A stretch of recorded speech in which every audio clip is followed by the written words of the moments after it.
Langsung aja kita masuk ke pembahasan kita kali ini. Pernah kebayang nggak sih ada seorang pebalap remaja asal Indonesia yang sukses bikin legenda balap motor Jepang menangis terharu di depan sorotan kamera internasional? Nah, hari ini kita bakal bedah tuntas perjalanan karir yang benar-benar sensasional dari talenta kebanggaan kita, Veda Ega Pratama. Kita bakal lihat gimana perjalanannya dari awal mulai yang super sederhana di atas mini bike sampai akhirnya nyetak momen bersejarah yang sukses bikin geger panggung kejuaraan dunia. Oke, coba kita balik sebentar ke tanggal 22 Maret 2026. Hari itu, di Autodromo Internasional Ayrton Senna, Brazil, sebuah sejarah baru benar-benar tercipta. Veda, yang waktu itu baru aja umur 17 tahun, resmi jadi pebalap Indonesia pertama yang berhasil naik podium di ajang kejuaraan dunia Moto3. Dan asalnya, kamu tahu, balapan ini tuh kacau banget. Sempat ada red flag di putaran ke-14, dan sisa 5 putaran terakhir itu tekanannya luar biasa mematikan. Tapi hebatnya, bukannya ciut bertarung roda ke roda sama pebalap top Eropa, Veda malah nunjukin kelasnya dan berhasil ngunci posisi ketiga. Gak heran kan kalau manajer timnya, sosok legenda sekelas Hiroshi Aoyama, sampai netesin air mata kebanggaan pas di Parsever. Tapi tunggu dulu, prestasi segila ini jelas gak didapetin dalam semalam. Kalau kita tarik mundur timelinenya ke Gunung Kidul, Yogyakarta, tempat Veda lahir di tahun 2008, darah balap ini emang udah mengalir kencang dari sang ayah, Sudarmono. Ayahnya ini mantan pebalap yang juga jadi mentor utamanya. Perjalanan panjang Veda ini dimulai dari garuk tanah di motocross 50cc tahun 2016. Dari situ dia terus merangkak naik, sukses juara di ajang lokal kayak Motoprix dan Honda Dream Cup, digembleng habis-habisan di Astra Honda Racing School, sampai akhirnya melesat ke pentas dunia. Nah, sekarang coba perhatiin angka ini. 256. Ini bukan sekedar angka acak ya. Ini tuh jumlah poin pemecah rekor yang dikumpulin Veda pas dia merebut gelar juara umum di ajang bergengsi Idemitsu Asia Talent Cup tahun 2023. Kenapa angka ini bikin gelang-gelang kepala? Biar ada bayangan, juara-juara umum IATC di musim-musim sebelumnya itu rata-rata cuma dapat total poin di bawah angka 200. Jadi Veda ini benar-benar nembus batas dan main di level yang beda. Tingkat dominasi dia di musim 2023 itu bisa dibilang mutlak banget. Julukan The Wonder Boy emang pantas disematkan ke dia. Bayangin aja, 9 kemenangan total dalam satu musim. Itu rekor kemenangan terbanyak sepanjang sejarah ajang ini.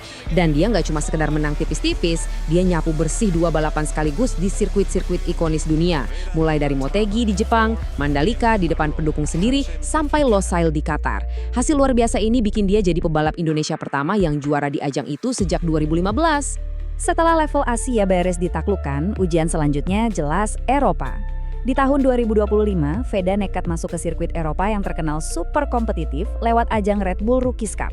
Masuk lingkungan baru, bertarung sengit lawan jagoan-jagoan kayak Brian Uriarte dan Hakim Danish, performa Veda tetap heroik. Dia berhasil ngumpulin 181 poin dari 3 kemenangan dan 3 podium, sekaligus ngamanin posisi runner-up. Dan asal tahu aja, persaingannya itu ketat banget. Dia cuma selisih 10 poin aja dari pebalap di posisi ketiga klasemen akhir. Terus, kenapa status runner-up ini jadi semacam tiket emas buat Veda? Gini, di regulasi resmi, pebalap yang mau debut di Moto3 itu wajib minimal umur 18 tahun. Tapi, ada satu celah aturan, atau gampangnya kita sebut konsesi minimum umur. Karena Veda berhasil finish di top 3 Red Bull Rookies Cup 2025, aturan umur ini bisa di-bypass. Pengecualian inilah yang jadi jalan tol buat dia langsung loncat ke kejuaraan dunia Moto3 bareng Honda Tim Asia di umur yang baru menginjak 17 tahun.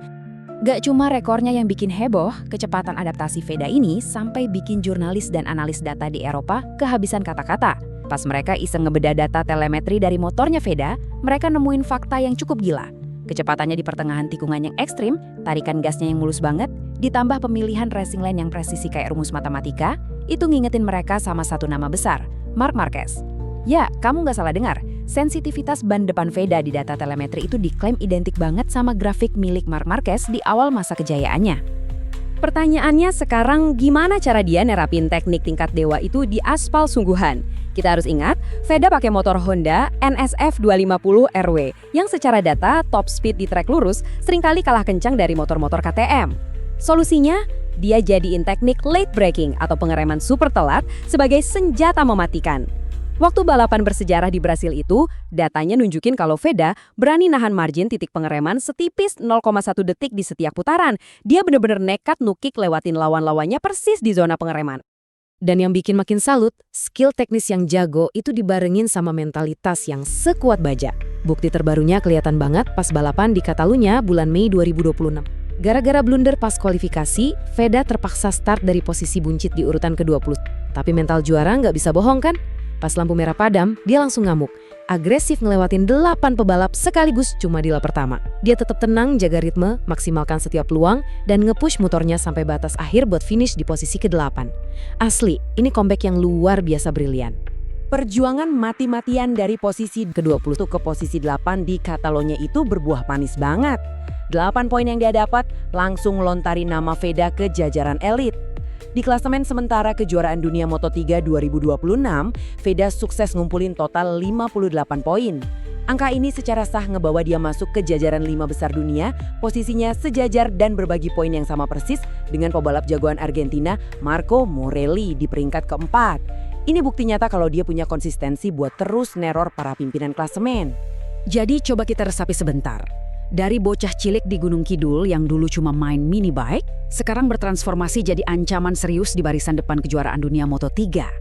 Kabarnya nih, tim-tim pabrikan raksasa MotoGP udah mulai diam-diam memantau datanya. Berarti, impian terbesar dunia motorsport Indonesia sekarang udah di depan mata. Pertanyaan terbesarnya buat kita semua hari ini, mungkinkah seorang Veda Ega Pratama bakal keluar sebagai juara dunia MotoGP pertama dari Indonesia? Ini bener-bener hal yang patut banget kita tunggu. Terima kasih udah ngikutin pembahasan kali ini, dan pastinya mari kita terus dukung kiprah The Wonder Boy di sirkuit dunia.